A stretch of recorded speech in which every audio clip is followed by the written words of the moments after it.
I don't know about you, but whenever I make a birthday cake for my friends, they always want confetti cake. Today I'm making your favorite birthday cake extra special using homemade colorful confetti sprinkles. I'm going to start making the sprinkles. Here I have 1.5 cups of confectioner's sugar. To that, I'm adding 2 tablespoons of water, 1 tablespoon of corn syrup, and 1/4 teaspoon of vanilla extract. We'll mix this until it is the consistency of glue. If you need to, you can always add 1/4 teaspoon of water to loosen this up even more, but I think my consistency is looking pretty good right now. So now I'm dividing this into 3 bowls so I can tint it with food coloring. Just scrape all of that out. Now I'm ready to tint my sprinkles with gel food coloring. I have 3 colors here. One's kind of a peach. I'll start with that one. And these are very saturated, so you just need about a toothpick to do enough coloring for your batch. You'll want to tint these a little bit darker than your final product because they will lighten while they dry out overnight. That looks really pretty. So you can tell I'm pretty into pink.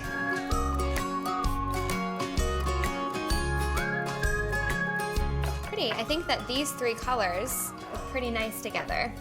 So now I'll transfer these into a piping bag fitted with a small tip about a number 3. You could always try doing this with a Ziploc if you wanted to, if you didn't have a piping bag, but you'd have to make sure that the hole is really, really tiny on the end of your bag because you want skinny sprinkles.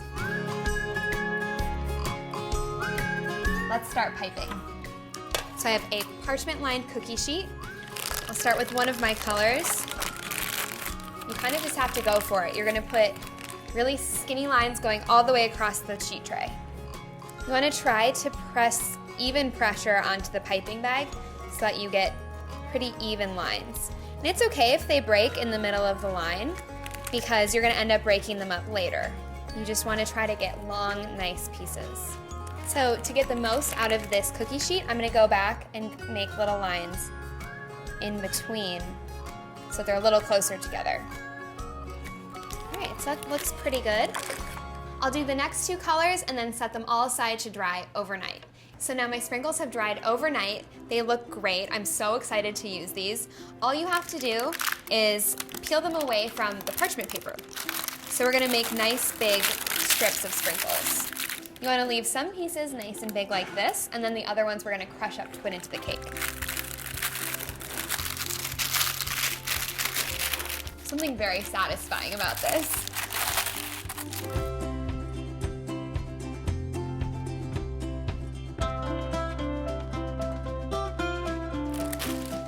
Isn't that so cool?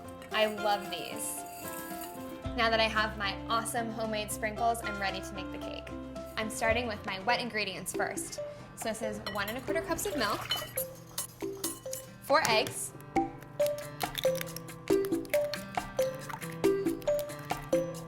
and 2 teaspoons of vanilla extract. Whisk this until it's combined. That looks good. Over here now I'm starting with my dry ingredients. So in the mixer I have 3 cups of all-purpose flour.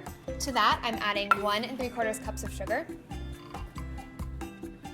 1 tablespoon of baking powder, 1/2 teaspoon of fine salt, and we'll get this mixing on very low just to combine. Now I'm going to add 2 sticks of butter, softened, it should be room temperature. And this is called the reverse creaming method because instead of creaming the butter and the sugar, we start with our dry ingredients and add the butter. The fat is going to actually coat the flour, which will result in a finer crumb and a really amazing melt in your mouth texture. So I'm mixing this until it's well combined. The lumps of butter are all going to get coated with the dry ingredients. And it'll be kind of like a crumbly, sandy texture. Now that that's combined, I'm adding my wet ingredients. I'm gonna add it in 2 batches.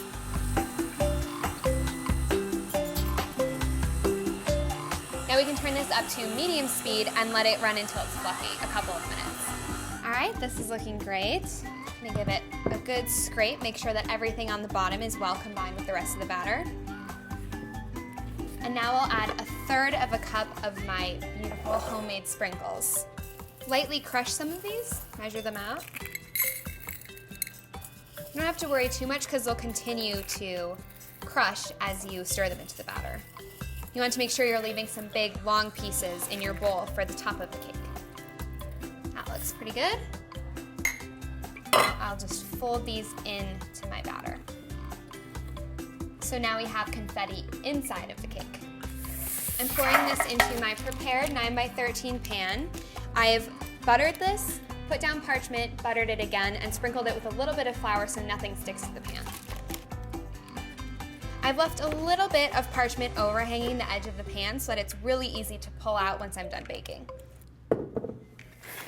I'll just smooth this over, make sure it totally fills up our baking pan. That looks good. I'm baking this for 30 to 35 minutes at 350 degrees. While my cake's in the oven, I'm making my cooked milk frosting. To do that, first I'll take a 1/4 cup of all-purpose flour and a cup of whole milk. I'm going to bring this to a boil while I'm whisking so that the milk doesn't scorch. I'm just going to whisk this for 3 or 4 minutes until it becomes the texture of pudding.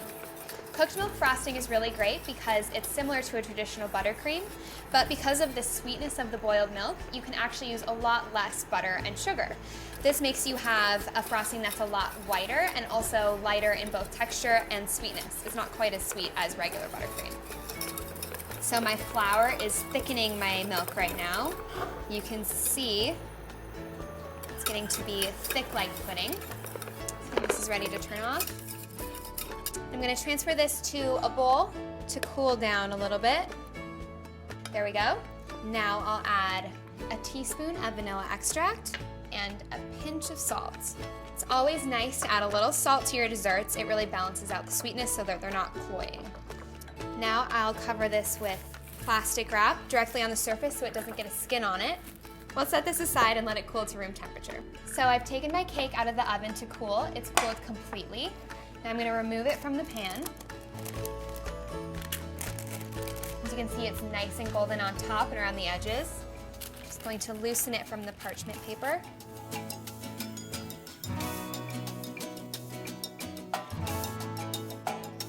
Just like that.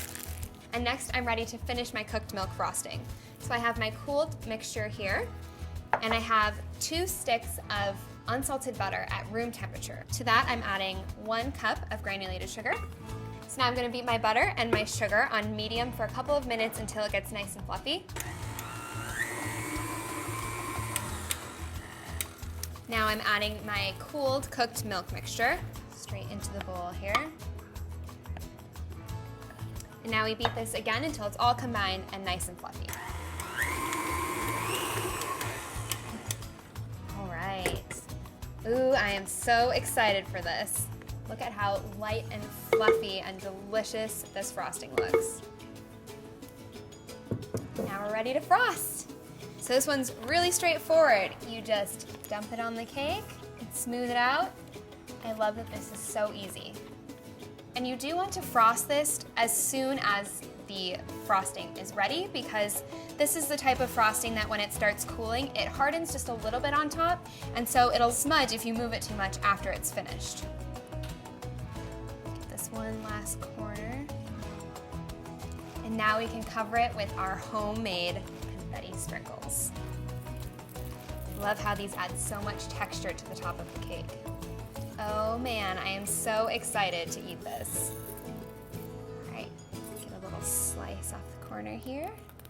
You can hear the crunch of the sprinkles as I cut through. Look at that. Light, tender, so fluffy. I'm just gonna dive right in.